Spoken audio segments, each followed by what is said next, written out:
Bonjour à tous. Alors, grosse actualité aux États-Unis, notamment avec le début aujourd'hui de la réunion de la Fed, qui se terminera demain soir. La Banque centrale américaine devrait relever ses taux d'intérêt. Ce sera la 13e fois depuis 2015, tout simplement parce que l'économie va bien, avec notamment un taux de chômage de 4,3%. Maintenant, il y a quand même des incertitudes sur le futur, tout simplement parce que l'inflation reste en dessous des 2%. Il n'y a pas de tension salariale, même si on a un chômage assez faible.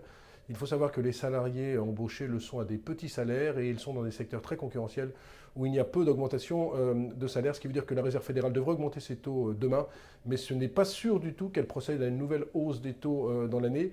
Il faut dire également que cela fait 10 ans que l'on est en croissance économique, hein. La dernière récession date de 10 ans, c'est un cycle très long qui fait dire à certains que l'économie américaine pourrait basculer dans la récession. Bien sûr, nous ne sommes pas encore là, mais il faut être assez prudent. Il faut également être assez prudent en ce moment sur le marché technologique américain, sur le Nasdaq, qui a des velléités de baisse, tout simplement parce que les investisseurs commencent à se dire que le marché est assez chèrement pricé. Alors, à titre de comparaison, le PER du Nasdaq, c'est autour de 28,30, alors que le PER du CAC 40 est autour de 17. Mais quand on regarde, quand on se plonge dans la valorisation des entreprises américaines, des technologiques, on se rend compte qu'il y a des valorisations stratosphériques. Amazon, par exemple, vaut plus de 100 fois ses bénéfices. Il faut savoir que Amazon, c'est quasiment 2 fois le chiffre d'affaires de Carrefour, mais la valeur vaut 25 fois plus en bourse. Vous voyez qu'il y a quand même des problèmes de survalorisation.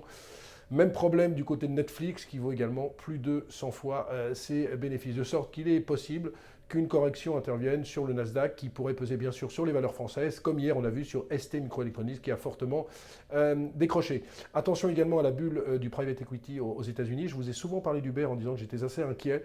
Eh bien, mon inquiétude grandit tout simplement parce que le numéro 2 du groupe est parti et que le fondateur et patron de la société pourrait être mis sur la touche dans les prochains jours, de sorte qu'on peut vraiment s'interroger sur la valorisation d'Uber qui avait dépassé lors du dernier tour de table 60 milliards de dollars. Donc en résumé, la fête demain, hausse des taux à attendre.